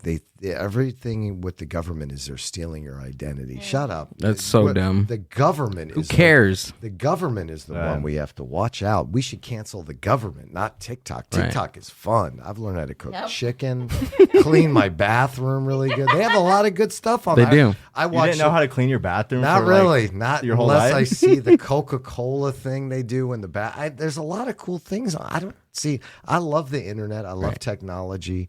I don't have a problem with somebody blowing up a comic, blowing up on the internet. That's like a positive thing. Right. Sure. I mean, some comics don't like it. They blow up on the internet and then they go and they get booked at the Ontario Improv because like people come see them. But if people are coming to see them and they pay to get in and it's filled up and the guy's on stage, that's on him. He developed the TikTok. Right. And then they went and so like if Darby developed the TikTok and he had millions of followers, Yeah. then they went to the Ontario Improv. Good for him. Hey man, that's real. That's awesome. That's not bringer shows. That means some of those TikTok people put a lot of work into it. I saw a thing on it because the government voted to shut it down. and some people are going to lose their livelihood. No, yeah, They that's sell true. Yeah. You know, this lady says she sells these handbags. She goes, "I'm going to lose 60% on my business." Oh my God. and stuff like that. No, I don't have. There's real ways to monetize on TikTok versus Right. some of these other platforms. You need more of a following. Like I feel like there's more options on TikTok. And I heard, Lil Birdie told me that in 9 months TikTok is going to be out of here. Gonzo. 9 months? So I remembered I have one, and I'm like, I gotta fucking get famous, dude. So I've been going 3 videos a day, dog. Oh, hell yeah, dude. Yeah, dude. It hasn't. Yeah, the reception hasn't been great. No. Yeah. Well, I mean, I'll have to add you on TikTok. I'll add you too. Oh, you do have one. We'll add I you. do. I've never. That's 2 more I've followers. I need that. Adam. I posted some slam poetry that I did, but Oh. I couldn't get it from. No. I have. It's on my Instagram. I've seen some of your slam poetry But- on YouTube from a few years back. I think that it was called comedy in the title, but it was Yeah. slam poetry, dude. What the fuck? That wasn't my best. His 1 minute. It was on not. Kill I Tony. agree. Did you find out- But it was fun to see it. Did you find out what episode you were on Kill Tony? I'm still trying to find it. You were dude. on Kill Tony? Twice. I didn't know that. I did Yeah. great one time, and the only reason I got on is because Anthony Jeselnik was the first time I don't think he's ever been a host on that show, ever. But comics started leaving the room. Whoa. Yeah. Yeah.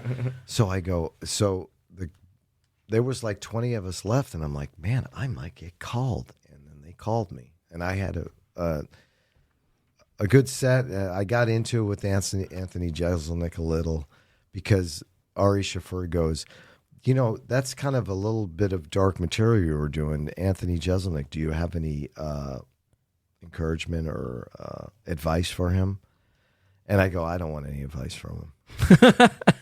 Because he can't help me It at was all. so Johnny, dog. I fucking love it. He didn't And break. he got really pissed. Really? And every comic after that, he goes, this comic doesn't need advice from me. This one doesn't care. Not you. I'm sitting in the corner going, God. Imagine we find it and watch it and none of this is true. It's Yeah. just fucking lying, you- embellishing the fuck out of it. It's not videoed because they didn't do videos in the beginning. I did Oh. episode like 80 something. Oh, so it was like Then early. I on. bombed. No, then I bombed in the main room. Bad. Really? Yes. Kill Tony still? Yes. And it was bad. It kind of affected me. I remember that guy Preacher Lawson, who I know, he the best thing that happened after I got off stage, Tony Hinchcliffe goes, "Oh, there's a 50-year-old man that's going to go home and cry or something." He really was roasting me. But then Preacher Lawson came up to me and goes, "Johnny, I took these pictures of you. Some of the best pictures I've ever seen." He took him? Yeah. Cool. And I was like, thanks, man. That made me feel better. The pictures were amazing. They were in black and white, and they were just beautiful. But Ian Edwards said, "Are you sure you've been doing comedy this long?" I was just like, I'm never going to get out of this. Yeah, it's interesting doing it. Some people like doing a minute and doing it, and I was so nervous. Yeah. I feel like I understand Johnny's origin story. He was hurt, and that's why he's like this now. Yeah. He said, "You sure you've been doing it fucking 15 years?" Tony Hinchcliffe and shit. Also, about this Kill Tony stuff, I have a little bit. I love your live podcast, but like, have you acknowledged how much of like a replica Kill Tony it is? 'Cause I've been calling it. I love you, dude, but I've been calling it GILL phony because I'm just like. Gil-phony. But I love it. I love it. I just think it looks like Kill Tony kind of setup. Like you should acknowledge. It's that. 3 minutes. Wait a minute. Totally That's just different. Yeah, Yeah, that- you're right. Whole different thing. That was super mean. I know. I mean, I'll go. I've said some stuff on this podcast, but it's warranted. 'cause Wait, hold on. Everything I've said is true. So, that was a swipe at a nice guy who runs a great mic. We want And to say it behind his back. the- I just the- want to get it to you. And dog. there's another swipe too, because I asked him to come out and do a guest spot for the first one. I asked him this. He agreed, Okay. but then Johnny was hosting. You didn't tell me that shit. a week later, I didn't have to. I A was week on the- later, Change he things. told me, he texted me, "Hey dude, Paramount's too far for 3 minutes." And he was going to be a guest that night. Okay, that's not fair. I had a bringer show. Okay. All right, there we go. There we go. Well, wait a minute. Paramount, you live in San Dimas. Yeah. He said it was too far for 3 minutes. And look but at, he you- loved it. He came out and he loved it. You were going to be on the panel, or was he going to just? I was going to bring him up up on the panel. Oh, I thought I was just doing a spot. I was going to bring you up on the panel. All right. you Let's would've- squash. I'm glad you brought that up because I don't want there to be any animosity. I was so lazy that day. You don't even understand. Well, I did not want to get I up. think you owe him and his Mexican wife an apology. No, She's got a name, dog. I know, all right. but I like Mexican wife. so Ricky took the spot. That was, you were going to open up.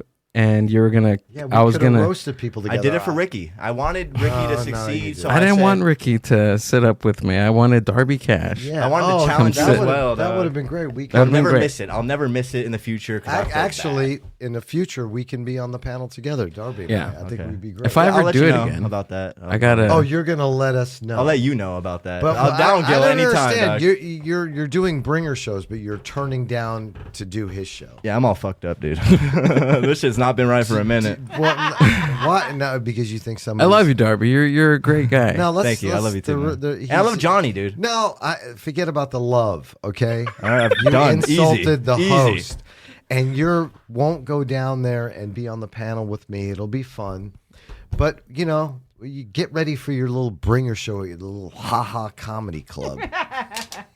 Are you going? You still haven't told me if you bought the ticket, dog. I told you to send me a told you- screenshot. No, I told you. You didn't send me the screenshot. If it was across the street from my house, I would go. I'm driving down to the ha-has and fucking. Don't you live in Frankie's car? What are you talking about? Fucking drive there, dude. Park outside. Yeah, but I think the podcast took a bad turn by that comment. I'm no, offended. it wasn't a bad. It wasn't I'm just bad. saying I'm things defending you you. said. Listen, you don't have to go to his little mic anymore. He hasn't been going. I haven't been. I hope that, dude. I do miss you there a lot. kidding. We gotta switch. That's a great idea. So who's That'd be the crazy. roast That's people cool. this on your upcoming one? When is your upcoming one, Gil? I don't know yet. There's no date yet. I haven't Isn't it at set the a end date. of the month? End of the month, usually the last Friday of the month, or the second to the last Friday of the Well, month. that's cool. Yeah. And then you're gonna have Sandy, C's, and I don't know, dude. I think I have to like split it. I gotta rethink the whole operation, dude, because it's. Why? We had like 17 people. The show ran 2.5 hours long. I don't know if you guys knew that. Is it there was a long. limit that you? It can was have? long, dude. Oh, okay. Yeah. I don't know.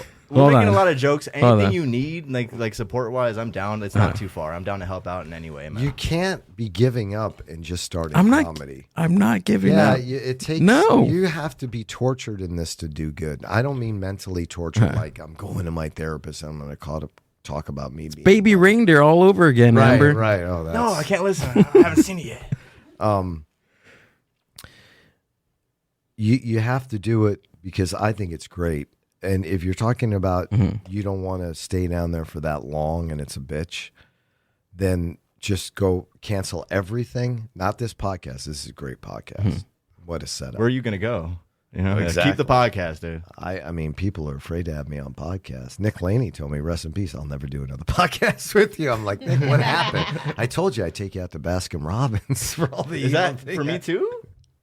No, man. Okay, whatever. That's cool. It is late. That's cool. No, because I'm going to hit up Isaiah's mic. There's You a know, Baskin Robbins near there. CK. That's yogurt. It's yogurt. Yeah. Because I know you want to hit up more mics. You want to talk about that. You said you were going to Yeah.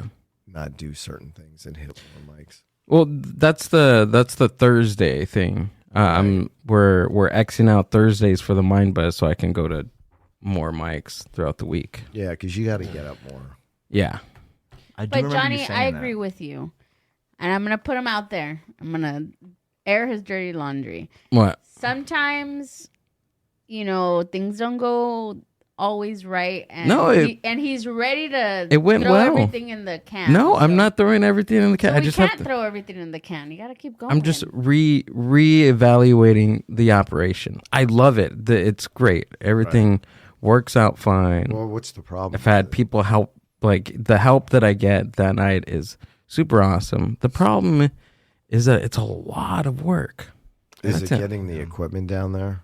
It's everything. Yeah. But it's totally worth it. I'm not What saying about the band? The band seems like that would be a lot of setup. They got the whole Yeah. thing, but Yeah. you're not setting that up. The No. band That's not even the is. half of it. Yeah, I Yeah. already. Yeah, as soon as I saw the production, dude, I was like, this Yeah. is serious business, dude. But Yeah. if you don't do it, someone else will. So I don't know to that extent, man. I don't know if anyone's like it's kind of dedicated cool like that. because you get comics that have never been on like a roast panel, Mm-hmm. you know, and it's interesting to see their take. Like Yeah. James Jablonski, we saw him, you know, give people constructive criticism, even though he barely does comedy. I was just like, Carissa Gomez was like, I don't want him to say anything about my comedy. And I'm like, too late, you're next. Where can you James? get that though? You can't get that anywhere else, dude. You can't get that type of like. Yeah, it's funny. I think it's great. I thought James was, you know, that's what's great about it. Yeah. Because nobody's asking James to do a lot of things. He just started. So now you're asking him, and that's giving them an opportunity. I had fun, man. That was a great night roasting all those comics. That's why I came. I saw the first one. I'm like, this looks like a blast, dude. I want to go. I thought, but you didn't perform on the first one? You were supposed to. Yeah, I was booked, but you know, I had. But you still showed up. No, I didn't. Not the first time. Oh, you The saw fir- it on YouTube. That's Yeah. right. Yeah. Okay. I'm not giving it up. I'm just saying. It's just I'm airing out some grievances because it's a lot of work. Right. Yeah. Like for the production the day of, and then also post. Like I haven't touched the video in like weeks. It's a lot. And you do all that? You do all the editing and stuff? There's not much editing that goes into that one, but like all the which were half-assed on the first episode. Maybe I don't know. I'm just tearing it away. Stop being a bitch and do it. Yeah, well, there you go. It's only gonna get better too, man. It's only gonna Yeah. get better. I'm sorry. I'm sorry, Gil. You look defeated, man. No, I'm fine. Is it because, is it because they don't serve sandwiches past 8? I was all upset. And the owner was like, I'll make you a sandwich. I'll make you a breakfast. David was gonna make him a breakfast sandwich. I know. And I said, no, I don't want to do that, man. I don't want to get back to Gil that I'm high maintenance. Oh my god! And I said, next Shocking. time. Who am I? I said, next time I come down, just have a bowl full of M&Ms and some milk. One No, of the comics was- 2%. One of the comics Yeah, said we yeah. didn't have soup. She was looking for soup. I'm like, where did she get Yeah. the idea we had But soup? what I don't understand is, why are you stopping serving food at such an early hour? At 8? 8 is, for us, it's early. I eat all the time. I mean, right? When you get home, don't you eat after a mic or whatever? Yeah. In and out is the only thing. You can't eat that all the time. That shit is. So like those little questions too. That I consider that too. I consider everything, dude. The building closing down, the food closing early, the beer lines, all that operation, everything, dude. So I want to make this event like good for everybody. So that way Right. those type of things don't get back to what me and Amber do, the owners, because it's great. Everybody seemed like they had a good time, and why would I stop something like that? What did Steve Hernandez say about it? He wasn't there. Not at the live podcast. he went to the open mic. He went to the open What mic. did he think of the place? It's cute. He did the lobby. I don't think you've performed in the lobby before. Is that where you do the mic in the That's lobby? yeah. We do the Okay. we do the mic in the lobby. Oh, you mean where they serve the food and stuff? Yeah, Oh, cool. okay, cool. yeah. So we do it there. He thought it was great. Like we're all new comics down over there. We get different pop-ins every now and then. Like Steve Hernandez was there. Nicole Tran stopped by last Is that night. Yeah. Haro. You're talking about that Asian comic that took all the time during. Oh, you Took said the not to 10 bring minutes. up Asian comment. Okay, we're here. God, that's a sore subject with me. Bringer shows, Asian comics, and insulting Gil. 3 things I don't like. What? And Darby Cash's comedy. 4 things. So, like to bring it back to that, I don't think it's an insult at all, because the foundation, yes, is basically what Kill Tony does. Well, Yeah. they used to do the roast in the 70s. You ever see the Richard Pryor roasts? No, They're the best. Go on YouTube, okay, TikTok, whatever the fuck you want to look. They roast Richard Pryor, and their jokes are amazing. These comics are amazing. Marsha Warfield, who was a comic out of Chicago, roasts Richard Pryor. So good. It's not a Kill Tony. It's not a new thing. No. It's slightly changing format. That's all art. right. So it's the format. There's a format, but however, every month I want to add a different layer to it, changing the set designs, getting different, not just comics being host Right. having puppets. I don't know, dude. Like How about that zany, one- crazy, How about wacky that stuff. one cowboy guy literally hangs somebody? Because he looks like he just came out of a Western. Oh yeah. He has a noose. And then Wildcat. Yeah, Wildcat. And we just hang a comic. That we all like. I'll be the first one. There we go. Yeah. But there's the form. That's the format. Dark. Okay. All right. Fine. That's the format, and it's just gonna develop over time. It was our second thing, or our second time doing it. Puppets. Well, comics like puppets. I don't give a fuck who. I like puppets. I And know. the audience is gonna like. All right, puppets. Jeff Dunham is sick, relax. dude. Jeff Jeez. Dunham is sick. Whoa, Gil got You don't like Jeff I Dunham, like dude? puppets. Gil got extra with that. I want a puppet. Okay, I mean, We support your puppet. Yeah, I mean, We're on your kind, side What with kind the of puppet. puppet? Everyone's all scared of You know, the podcast. What kind of puppet? Like, there's so. I mean, You got to make it. That's the rule. There's for a ventriloquism. there's a comic in the that has a crow, and it's a puppet. Oh, it's the comedy with the. Yeah, K? have you ever seen him operate? the crow? I haven't Yeah, seen it, but I heard of it. yeah, and he talks to the puppet. I don't know. See, you're already laughing. He loves it. It's so No, true I material. don't It know. works every time, dude. Listen, man. I I met a ventriloquist at Starbucks once. He's like my age. He goes, "You want to see? You want to see like my puppets?" And I'm like, "That's like a molestation issue with me." I'm like, "I'm not going anywhere with you and your puppets." But this guy out here, Christopher Keith Tyler, he's got a puppet. He talks to it. He goes, "Hello," and then he talks to his hand. He's describing ventriloquism to us right in real time, dude. I always thought those ventriloquists, you can't trust them. They talk under their breath for sure, dog. In an argument, they won't say it to you. They'll just throw I just it in feel shit. like that crow that's talking to Christopher Keith Tyler, his hand gets closer and closer, and he wants to strangle him. You know, like That's- no. I got to see that. I got to see that. If you feel that way and it's just his hand, I got to see that shit. That's a great performance. But I think over time it's gonna change, dude. Over time, we'll see. Or you could just make it an open mic, and then we can throw tomatoes at the comics. Yeah. And that's easy. That's Because the bad guy for the probably has venue. tomatoes, organic tomatoes down there. Well, we could do like a plastic saran wrap everywhere. I think that'll work. Or That'd be my idea to do. instead of the red curtain, a green screen. Just change where they are while they're doing it at different places, dude. There's a show that actually does that. Fuck, I didn't know you. I didn't think you knew that one. Okay, Yeah, that was a great idea. Do they really do that? I don't know. I don't know what he's talking Yeah. That seems a lot of work. Yeah. Well, I don't know. You have only had, what, 2 or 3 times you've done this?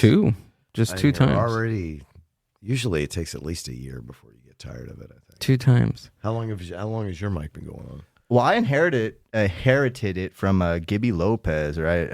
I just didn't like that guy's name. Yeah, I know, because you were always like, "Who's Gibby?" You know, But whenever you I, can't call yourself that. I always have a problem with Timmy Maldonado. He's so cute, but the name Timmy. He looks like a Timmy. He looks like a Timmy. Can a grown man be called Timmy? That's Why not? on the next episode of the Mind Bus.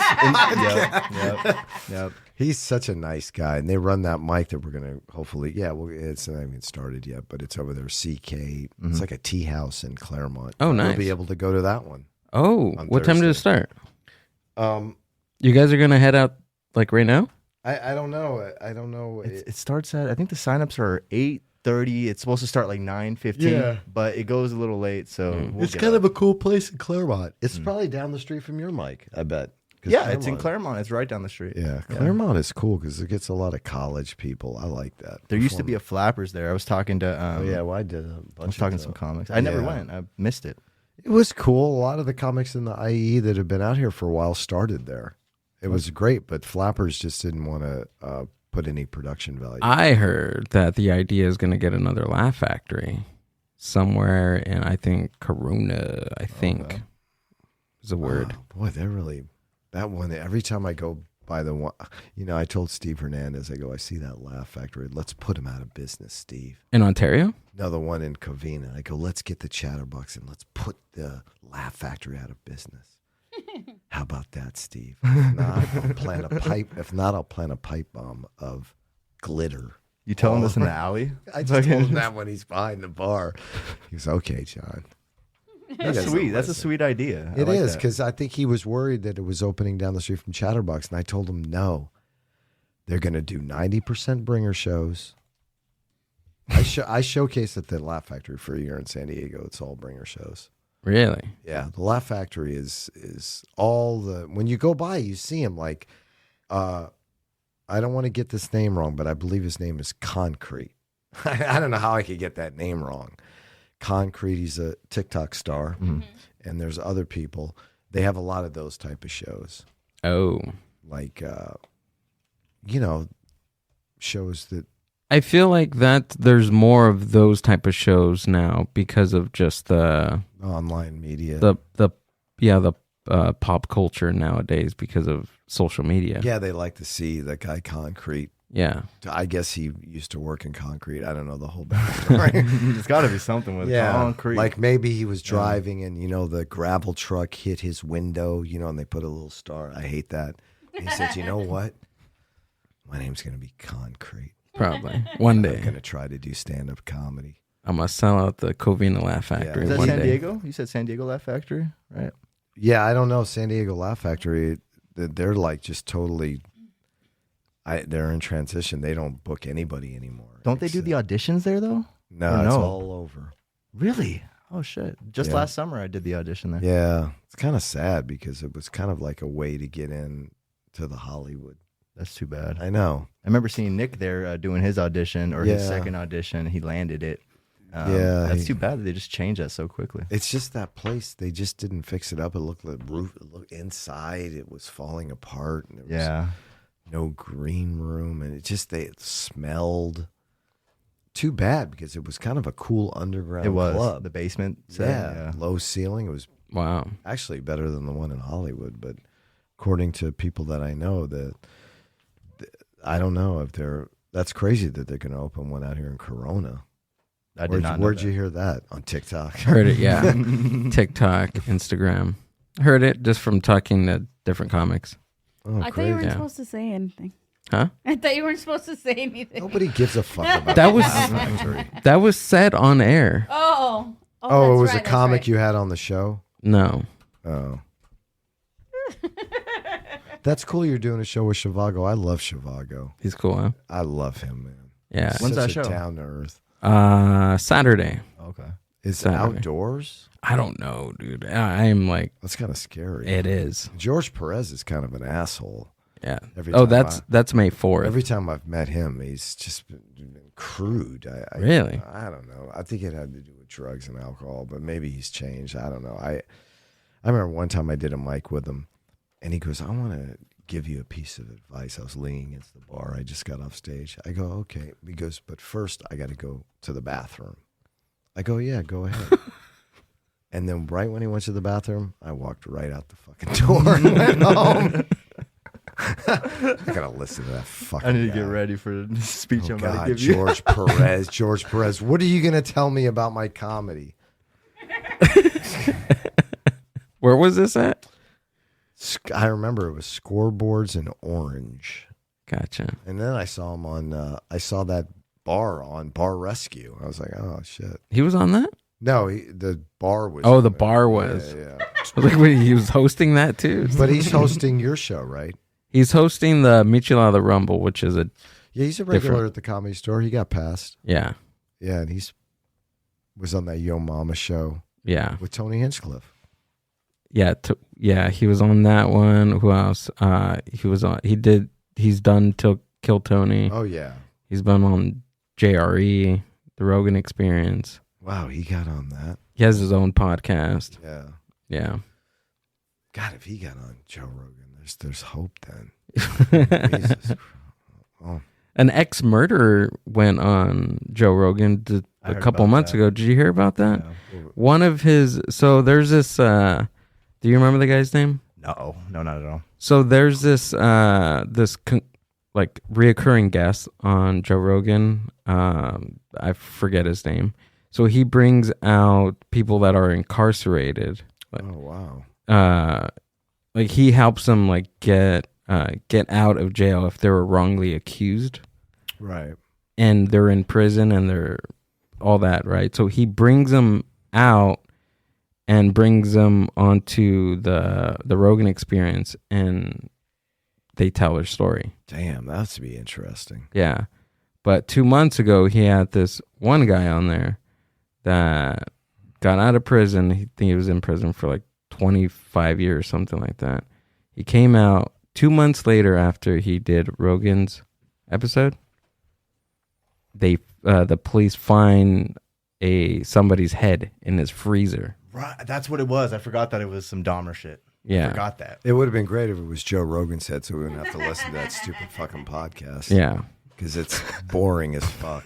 This podcast is way better. Hey, If Joe Rogan did his podcast without his head, that would be a fucking good TikTok. I don't have a head anymore, but I'm still asking. Johnny, I'll stupid pray questions. for you. Yeah. Why are you praying for me? You insulted the host. Did I? He's fine. He Gil. didn't insult me. Gil, I got your back.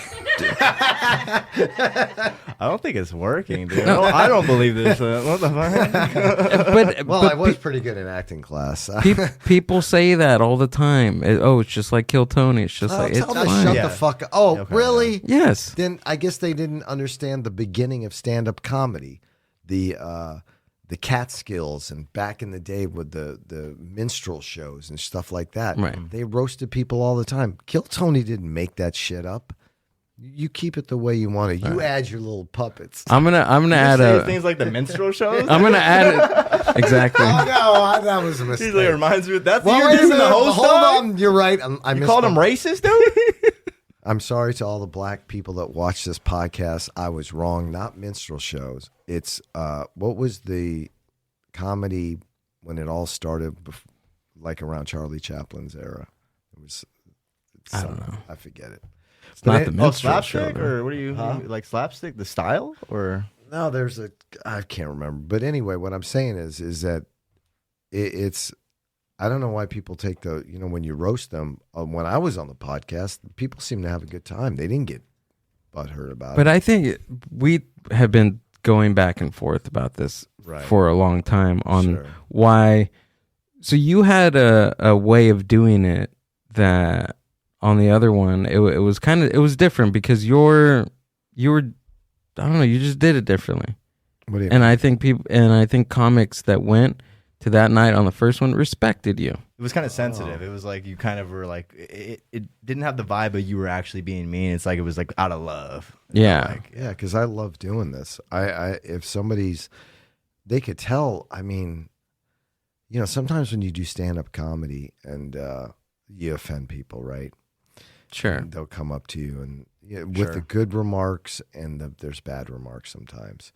And sometimes I look at them and I go, do you ever go to the movies? I mean, do you literally take everything Quentin Tarantino does seriously? And do you leave the movie theater thinking he just killed a bunch of people? right. It's just I have that in the back of my mind. When somebody's up there, I just try to take part of their story and try to do it. I don't mean any ill effects of them. Except if I'm roasting Carlos Medrano. A callback! Oh my It's a God. callback! It was Do you know what a comedy- callback It's is? a comedy fist bump. It's that. not a diss someone fist bump. It's a callback fist bump. Good Right. job. Good I don't job. know if you know what a That's a callback point. is. It came up in the early 1900s. I don't know. 1800s. After Harry Houdini died, they were Yeah. doing the seances, and then there was a callback, like something like that. Yeah, it's been around for a while. Oh my god. Ralphie May says 2 points for you. Good job.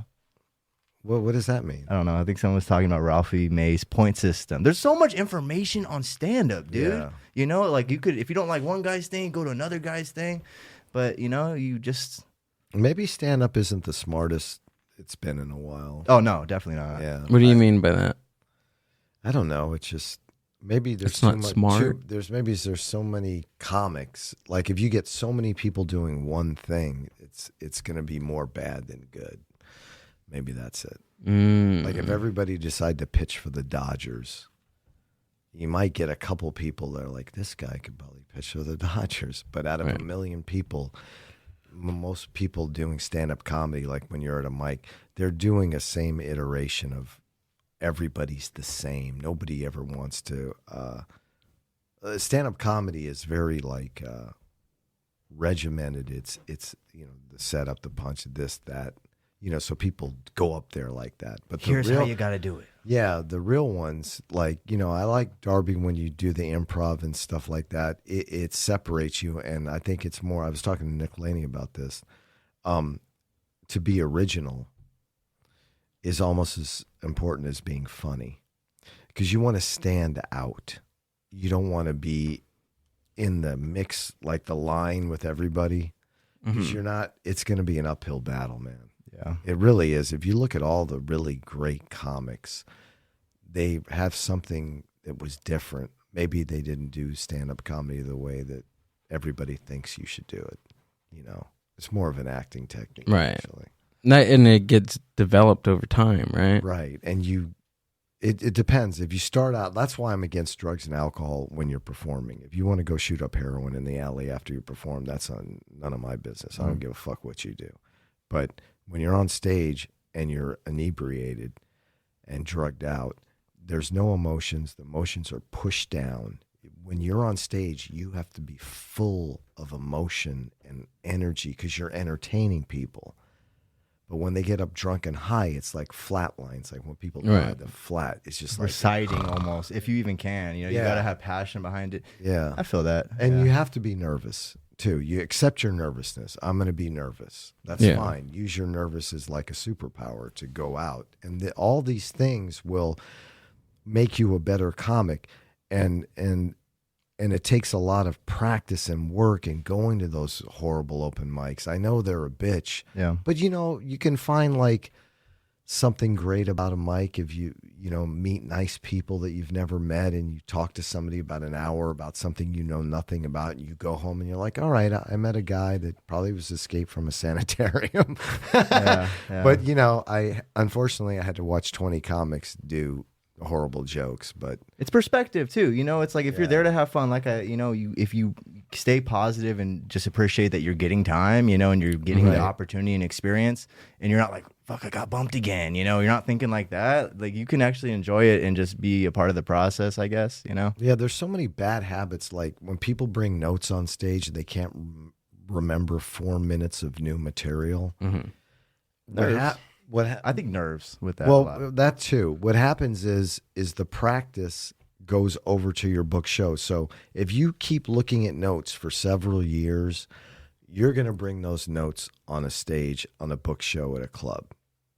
And if you don't, you're going to look for the notes because it's going to be a reactionary thing. So by not bringing up notes, you'll be forced to work through, like sometimes I'll get up and I'll forget everything. But then I'll work through that because I don't bring up notes.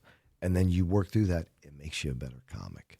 And you're entertaining people. Who wants to be entertained while some idiot's looking at their phone or their notes? Oh, the phone, I can't stand the phone. Yeah, they're like, okay. I'll hide my notes. I'll like palm it, dude, because I love magic. So I'll palm it like a magician. And just like, no, dude. I'll just be like, yeah. No, I notice when people look at their I know notes. you do. I know. Because I'm like, why is that guy looking at his hand? I mean, don't you understand? You're entertaining people. Like I did a show up in the desert. There was like 100 people that were just craving comedy. I couldn't imagine looking at notes because they were just staring at me for almost a half hour. Why would I do that to them? So all the shit I do at open mics, it transcends to like all the great NFL players, Patrick Mahomes. If you've ever seen his workout that he works out before he does his pro debut when he plays professional, all the games, that's why he's won 2 straight Super Bowls. His workouts are intense. He doesn't go in there and fuck around and drink beer and then shows up. He practice to the stage. Yeah. That's how it works. That's how acting works. Yeah. Doing it over time, over and over and over again. Yeah, right? Taking chances. People don't want to take chances. They just want to memorize 7 minutes forever, but that's up to them. Like I said, there's so many iterations of this. Like some people just like to get out of the house. I don't have a problem with that. You meet people like, oh, this is my first time, Johnny. I'm like, oh, that's cool. Good for you. You're doing something. Comedy's fun. Yeah, and I think it's a great experience, just to try like public speaking, try to be funny, and try it out. It's, like some of those people at your mic got up for the first time and went up there. We love that. We love the idea of someone trying it out and maybe respecting comedy more, like their favorite performer. Maybe you like them even more because And then we want audience members at open mics. Right. Yeah. Like you have it at that How do you pronounce that? Or chateria. Or chatter. Okay, I can't say. You bailed on the last This is one. my favorite. This is my favorite. Hold on. That was brave to try it. I wasn't gonna do it. Or chateria. Or chateria. Okay. That's great. You're getting people there because Yeah. I hate those Hollywood mics where they're the slotted mics and you're performing in front of people that are just looking at their phone. It's almost like a bringer mic, dude. I don't know Yeah, how, but it it's is. like A bringer mic. It's like that. That's what slotted. I don't is. know how they do it. I always reach out to Hollywood comics on their podcast when they bitch about not getting better. I said, you should come out here. And they're like, okay, well, I'm going to Orange County. I go, yeah, that's fine too. Mm-hmm. That's cool. They have audience members. Some good OC guys doing it too. But in Hollywood, those mics, like at the Improv, there's like 200 comics. You're performing in front of comics. I don't know. Maybe if they don't know you at first, it's like an audience. But if you go there every Thursday and do the open mic, then the comics are going to be like, I saw this motherfucker last month. If you do what you're talking about of like not bringing notes and kind of maybe riffing and trying to like find it in the moment, like I think it gets you more to an authenticity for comics. And that's I like old Pryor, right? And like, you know, the stories of him bombing, even like the recordings, it's always like a authenticity. And that's kind of been my like goal. Like I don't want to be like necessarily Pryor. I'm not saying that. It's like the authenticity of like your real self and you're talking like about your, I guess, real life experiences and just like your thoughts, you know? Yeah, I had a guy come up to me after my set up there in front of this thing benefit we did. And he goes, man, you really connect with what the people are thinking. And I said, thanks, man. I appreciate that. That's being with the audience, the energy. You really can't be there looking at a phone or being on your notes or talking like a robot. Yeah. These people do the same thing at open mics. They don't want to bomb at open mic. I had this, when I first went to Chatterbox, I couldn't believe that people all did the same shit. I'm like, this is an open mic. How are these people going to get better? And Steve Hernandez hated my comedy because I would just go up there and just bomb. But I mean, that's how I found what I became. Right. It's development. Like you said earlier, it really is development. And if you need to do the notes thing for a while until you realize that it's not the way to go, like, you know, it maybe you got to kind of get baptized by fire a little bit with this. Right. And then also, but when you use notes, you sound like a robot. No, I agree with that. I heard that from people before, you know. And then also early when you drink, let's say you drank for 5 straight years and you were doing comedy, and then you said, you know what, I quit drinking. It's going to take you another 5 years to find yourself. So that you just wasted 10 years. That's crazy. Because you're used to getting on stage drunk. Yeah. Right. Now you're like, I'll tell you, Dennis Eckersley, the baseball player in the 80s when they were playing the Dodgers in the World Series, he was a raging alcoholic, and he quit drinking. And he said he was pitching in the World Series, and he said he had the weirdest emotions because he was sober. He goes, I was petrified. And here I am. He was the best pitcher in the league, both leagues, and he was there's 50,000 people, you know, screaming at him. Right. And he said he just couldn't cope. That's what's going to happen to people that drink. It's going to happen anyway. You're not going to be healthy. Yeah. You might be able to do it at Darby's age. Yeah. He's 15. And that's how I met Johnny, my age, dog. Perfect age group for him. Word. On TikTok. Met him at the You bathroom. get creepy on there, dog. Met him at the bathroom at the first. The Chatterbox, dude. The Chatterbox. How did you meet Darby, by the way? Flushed my notes down the toilet, dude. This fucking Well, guy. he was dating this beautiful girl. I believe her name was Nola. He doesn't know her name. He's always talking about her. And Is that her name? Nolly? No. All right. Well, fuck, it was an N, right? I'm so bad with that. I just talked to her the other night, too. Say Horchataria again. Horchataria. I'm sorry, Nolly. Is that the right name? She's watching. You fucked it up again. Turn it off, baby. That's where I met him, and he used to go to the Buddy System mics. Thought he was great. I still mean to get out there. You know, it's like kind of a Paramount situation, dude. Like, it'd just be. Yeah, and that's another thing. Like Leo brought up, he goes, going out to different places makes you better too, not just. Oh yeah, absolutely. I think most people believe that. Yeah, like if you're going to stay in one scene for a long time, you get comfortable with it, and then if let's say all of a sudden you get booked at the Comedy Store, you're going to be like, holy fucking shit. Right. Yeah. Do you think that audience reaction is determined by like the comic, or is it the audience? Sometimes you can have a bad night, right? Sure. And are you available to blame the audience? No, as far as I'm concerned, the audience is always right. Right. And I'll tell you why. Okay, you might not like the audience. Maybe you'll look out there and Right. maybe they won't be laughing or whatever. Or their arms crossed if you're James Jablonski. Yeah. Right. I like having my arms crossed. I don't know what the It's fuck just you was comfortable. talking- It's secure, like a hug for yourself, dude. It is. But 99.9% the audience is right. You are entertaining the audience. Right. Now, are you going to get dry mouth? Are you going to get nervous? Are you going to do bad? Are you going to forget a line? Are you going to bomb? Of course. If you don't bomb, you're going to be the same comic you were the day you started 20 years from now. You got to bomb, and you just got to take it. Yeah. But you'll come out of it like a caterpillar. Oh, to a yeah. butterfly. You got to have a good bomb. Johnny, I have a question for you on that. Is you mentioned like you're going to be the same comic if you know, I guess if you don't bomb or whatever. Like I feel like is there something to be said about trying to get to that like first guy at an open mic before you started comedy? You know, that excitement and like you're kind of not worried about bombing and shit, and you're just kind of saying what. There's something to that energy. The first mic you ever did when you just had something to say and something just to spew into the universe. I've been trying to capture a little bit of that lately. Well, getting back to what Gil said about the audience, I'll answer that. I just want to finish that up. Yeah. I don't know. You shouldn't really care what the audience thinks. I know it's hard because I do. Sometimes I go up there and I go, okay, they're here, and somebody's looking at me like I'm insane, and you could just see them. Like one lady was eating fried chicken the whole set of 30 minutes. She never even fucking looked up. She didn't give a fuck about me. But I can't think. I don't know, dude. No, I was like, I'm going to get the fried chicken. This looks good. But that the audience, forget about that. You write for yourself. You don't write for the audience. You write what's in your passion and you do it. As far as you're concerned about, you should never go out. You have to go out. I tell myself I'm a servant to the audience. When I'm doing a book show, open mic, I'll go up and I'll say shit like, last week, I'll make up a story for 3 minutes and work through the silence. Like last week, I talked about how. I love that silence, dude. I met a child molester when I was a kid, and he had a cotton candy machine. All that is made up.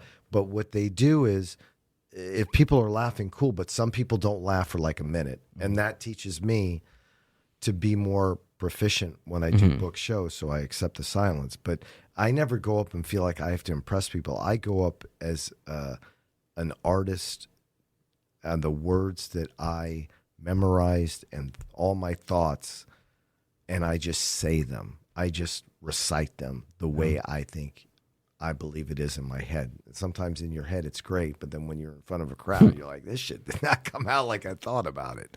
So it's not about impressing people. It's just about going up there, and that way it'll be more conversational too, I think. Yeah. Instead of, okay, I memorized this line and this line and this line. People can see that. I forgot that tag, that one thing. Yeah. Yeah. And if you just go up and, I mean, it's as easy as describing it as you have an act, you memorized it, but you have to make it conversational, and that takes a long time. Right. Like, say they don't laugh at your first bit.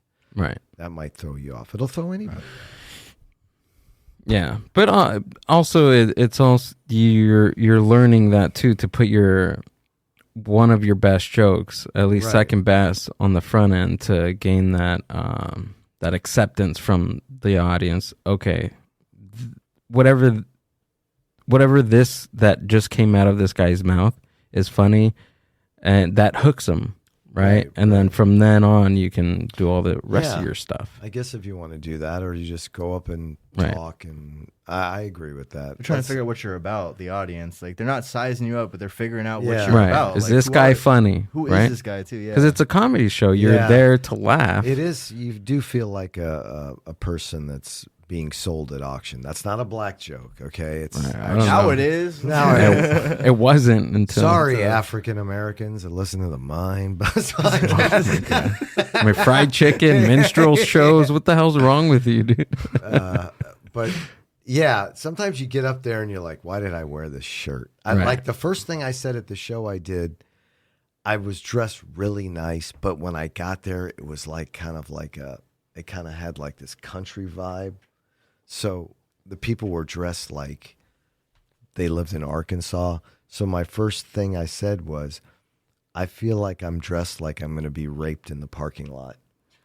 And they were on board. And then after that, then you just, I feel dumb for wearing this shirt, dude. You're dressed like you work at Planet Fitness and shit. Like, Yeah, I fucking wore my just- button up, dude, I know you You look nice, Darby. Thank do. you. Yeah, you look really good. Great on Appreciate camera. Yeah. Yeah. You'll probably get dates from TikTok from this. There you go. Yeah. It looks like I just woke up, so it's all good, bro. I did, Which I did. Yeah. Yeah. So I don't know, man. Crazy stuff, right? It But was a great podcast. you liked I it? fucking love Of course, it, dude. You had fun? Besides, let me tell the audience out there, Darby Cash Talk to them. Speak to them. actually insulted the host. No, I did. As, I did. I'm representing Gil right now. Yeah. It's not my podcast. You're fine. You're fine, Darby. We're shaking hands. Don't cut to this. Don't Yeah. cut to this. Oh, wait. It happened. It happened.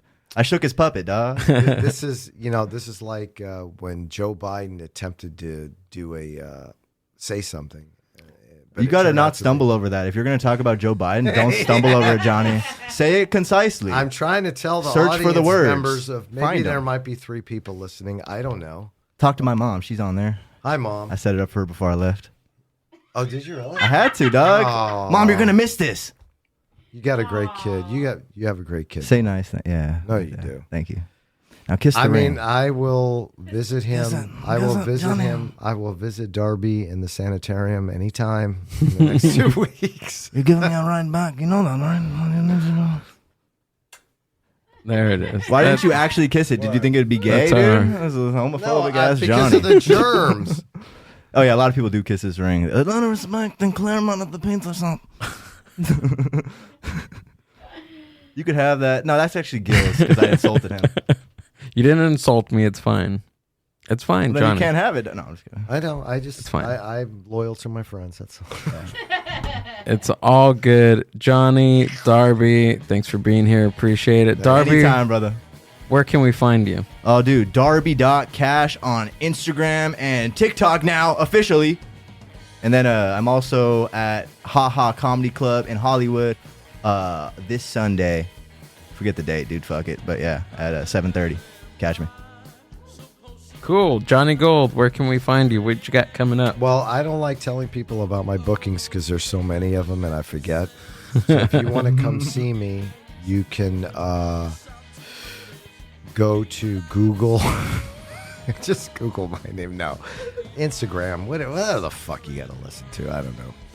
Go to Instagram.com at JohnnyGold777. You can see all his shows on his Instagram account. Oh, Please there's add the Mind him. Buzz. There we go. He was on there. He has a show May 12th, right? I don't know. I got a bunch of shows. Yeah. Oh, May 2nd. May 2nd, 420. Oh, tomorrow. You're in the show tomorrow. Tomorrow. Yeah. Oh, The 26th. That's all. Oh shit! I thought it was Saturday. Yeah, I'm gonna do that. What a schleck. He doesn't even know what day it is, dude. Real comic. Woke up at 3 p.m. today. No, it was for my age. Unfortunately, when we went to Derby's, I got home at 2 in the morning from him, and it's weighing me down. That's why I'll go to this mic and I'll be just waking up at 10 o'clock. Nice. But thanks a lot, Gil. Cool. Thanks, I'm Thanks, glad Gil. Darby came on too. Me too. And, I'm super stoked. Been asking this guy for a long time to do this. Appreciate it. Of course. Anytime, man. Love it. Boop. What else do we got? Is it still running? A little bit. All right. I'm doing air drums. Tomorrow, your show. Tomorrow, come out. If you're in the area in Pomona, come out. It's at Metro Ale House. It's going to be a fun show. There's music, comedians, all that good stuff. Come out. Laughs on the Riders, Saturday. Peace. The Mind Buzz.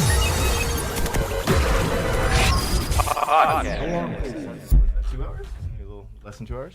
Thanks for listening to the Mind Buzz podcast. Subscribe to the Mind Buzz YouTube channel and watch full podcast episodes. Keep up with the hosts, guests, and upcoming events by following The Mind Buzz on Instagram at The Mind Buzz. See you on the next one.